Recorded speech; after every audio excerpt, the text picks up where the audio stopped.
Hello and welcome, everyone. My name is Jack Bianco of the U.S. Small Business Administration. My guest today is Catalina Valenzuela of Innovus Consulting. Catalina works with public, private, and nonprofit organizations, both domestically and abroad. Welcome, Catalina. I'm so excited about the discussion. I know a little bit of the backstory, but for our audience, let me toss it over to you to do a self-introduction about yourself and your business. Well, I'm Catalina Valenzuela. I'm the CEO of Innovus Consulting. Innovus Consulting provides solutions to help organizations build their capabilities and reach their goals.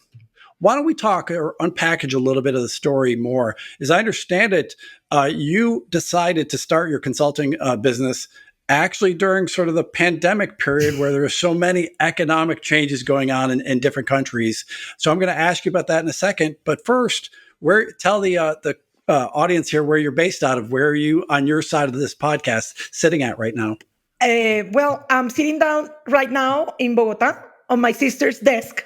She's away. I come to Bogota where I grew up about every 5 to 6 weeks. I have a couple of clients here, so I come to visit and I make the most of seeing my friends and my mom and my family.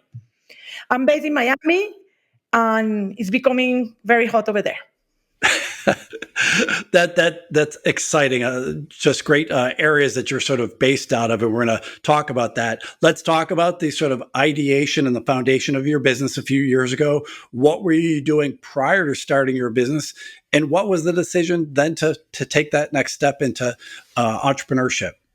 Well, I arrived in Miami in 2010 with two young children, and I became a mom by default. It wasn't my plan to be a full-time mom. I sent resumes, but I was dealing with young children. I mean, the story is kind of the same story of any professional women kind of changing settings, basically.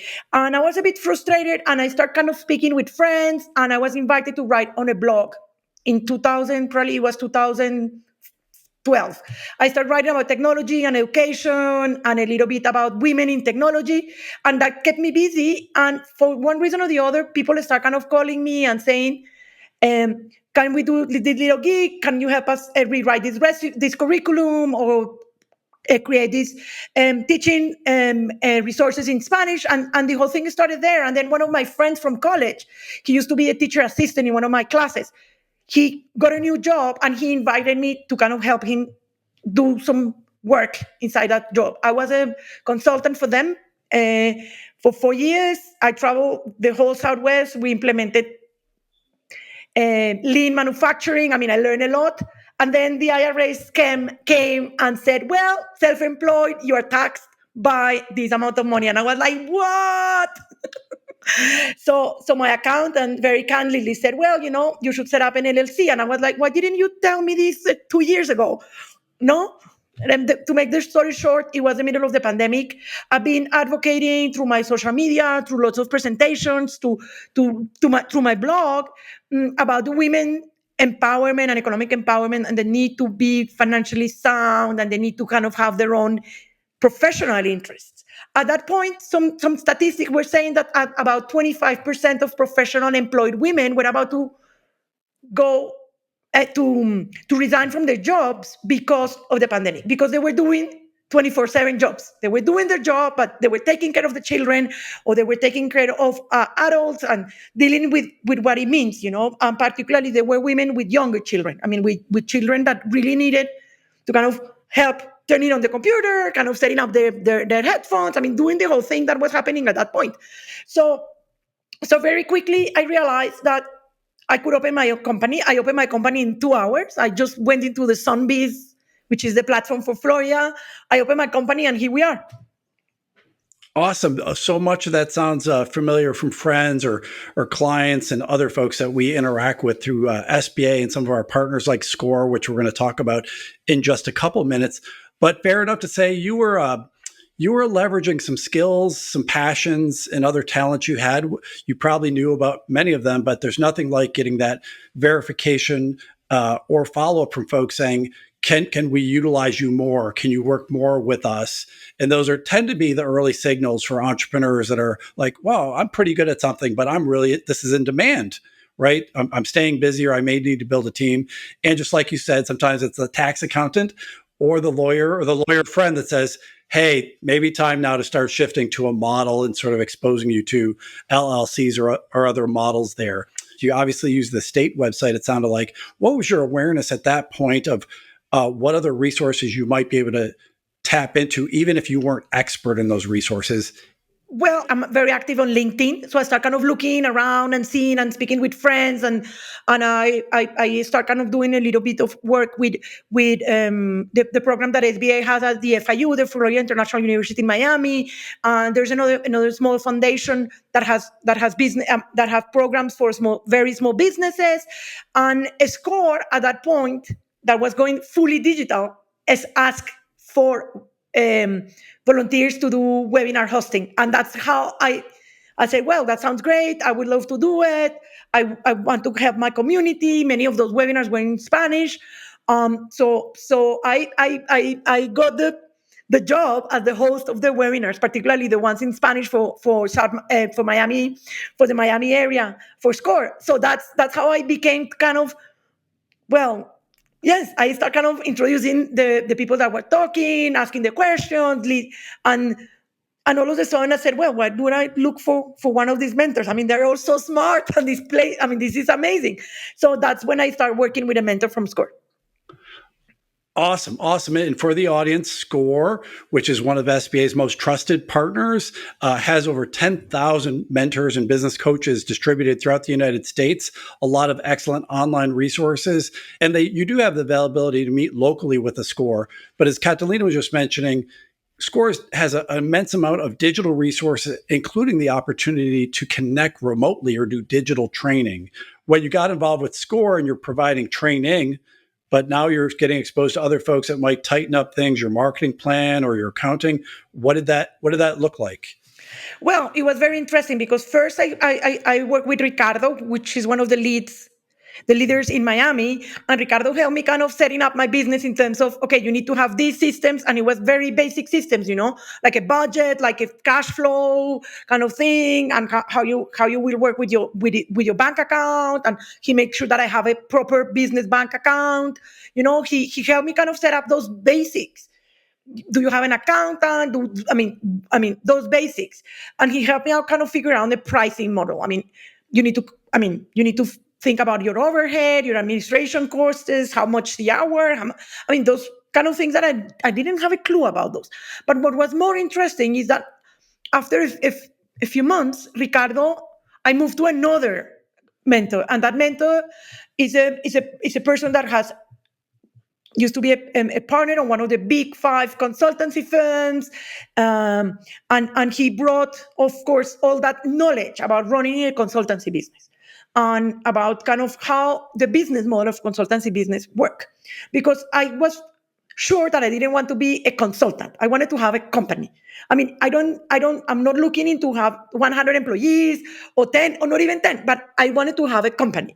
Something that was not me. Is Innovus Consulting is providing you this service, and I'm the leader of that group because I wanted to bring all the talent and all the people that I know to different projects. So Andy, my new mentor, brought to me and helped me out building a consultancy business. Basically, he explained to me how consultancy business make money, how I need to set up my selling strategy, and it's been amazing. That's what I can say. You're unique in so many ways. You've got clients in different hemispheres in different areas. So you're US based, but you have clients abroad. Tell us a little bit about that. You've got some family, in these different areas. But what do entrepreneurs need to know a little bit about having clients in different areas and that stuff? Is it so dissimilar from having clients right down the street? Are there different kind of, without making you be a lawyer on this, are different regulations, I assume, or some other things you need to be aware of when you go into that type of relationship, right? Yes. When I came to live in the US, they said to me, there's 2 things that will happen when you live in the US. You pay taxes and you die.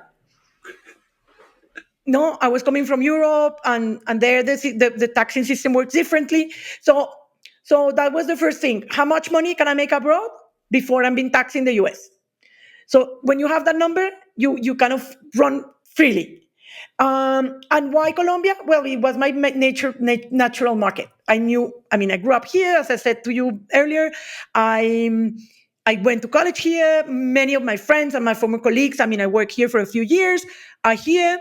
And the chances just came just one by one, here. And and then I work a little bit in Peru, and I work in the US, and I have a big project in Panama. So my idea is being US based, but working in Latin America, because that's what I want to do. I want to kind of build capacities in Latin America, help the US alone send around $600 million to Colombia in aid via USAID. And I want to kind of leverage on that, I mean, I'm here. I speak the language. I know the culture. I know the people. I know people. And, so it's a bit that. And I think as an entrepreneur, you tap your natural markets first, and then you move on, and then you start kind of doing more kind of ambitious marketing, and more kind of more aggressive marketing, I would say. But first, you go on, you check on your friends, you check on your colleagues. So that's what I'm trying to do. I mean, to be US based. I mean, I don't need to say this to anyone hearing this podcast, but doing business in the US is very easy. I mean, I open my business in 2 hours. Every time that I try to open my business here in Colombia, it's like 10 steps and a lot of money. And I'm like, no, this is not going to happen. Our mentors can sort of guide you where to do some research, how to check on, you mentioned excellent things, taxation. There's some employment laws that are sort of different in different countries. If you have employees overseas, protecting, your product, your intellectual property, our mentors can sort of guide you through that. Exactly. I think your feedback for our audience is critically important.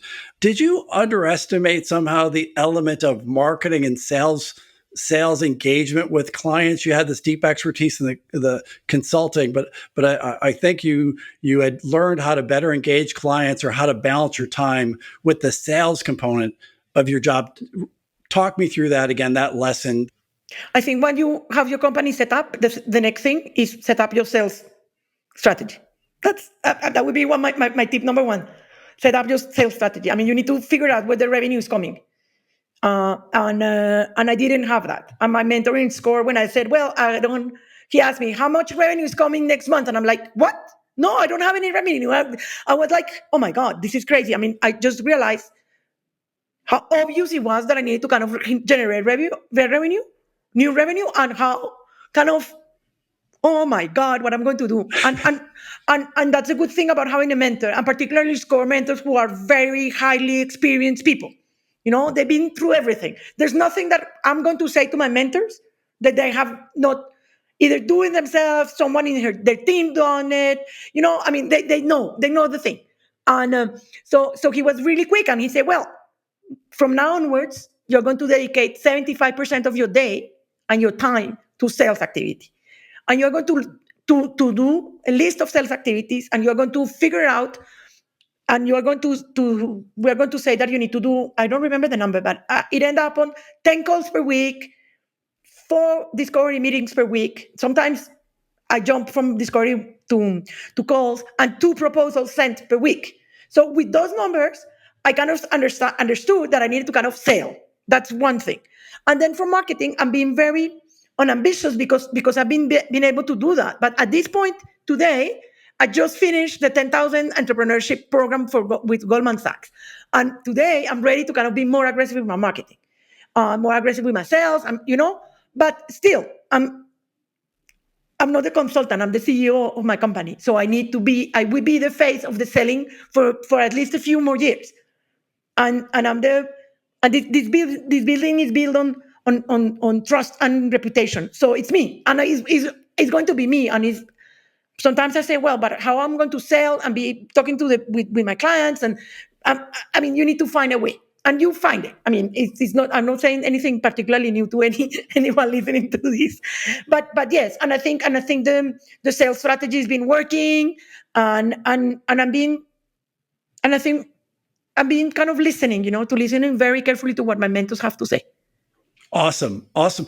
Yeah. Things evolve. We all have many gifts. Sometimes our mentors want to push you on a certain area they know you're heading towards, so they're going to give you honest feedback, which is great, whether it's our small business development centers, our women's business centers, our veteran business opportunity centers, or as you just mentioned, SCORE, and also sort of engagement and mentoring where you're at, kind of at that mid-growth stage. We've got our Thrive program, which puts you much like the 10K program with colleagues that are at that same element. But if I limited you to the top two sort of quick tips for entrepreneurs that are either entrepreneurial people that haven't made that jump yet, or people that are early and struggling, what are your top two tips, whether they're confidence builders or just, technical items? I'll leave it up to your discretion, Catalina. Okay, the first one is, as I said, know where your revenue is coming and how it will come to your bank account. That's the first one. Second one, look for a mentor. I mean, really, you need someone who knows more than you. You don't know everything. And thirdly, engage the people you love and you like in this. I've been supported by my family. I mean, when they say that you're doing these stages of capital raising, that you have friends and family, well, I have those.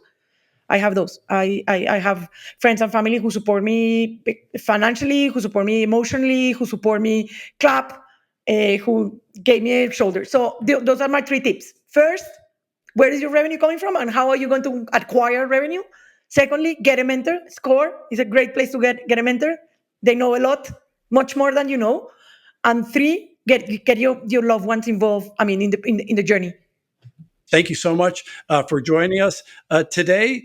And I hope to visit you in the near future as well. Congratulations on the education front. You help nonprofit organizations. You volunteer a ton. Just applaud you in everything you do. Thank you very much. Thank you to my guest on today's episode, Catalina Valenzuela of Innovus Consulting. For more information on SBA resources in your community or online, please visit us at sba.gov. Thanks again for joining us.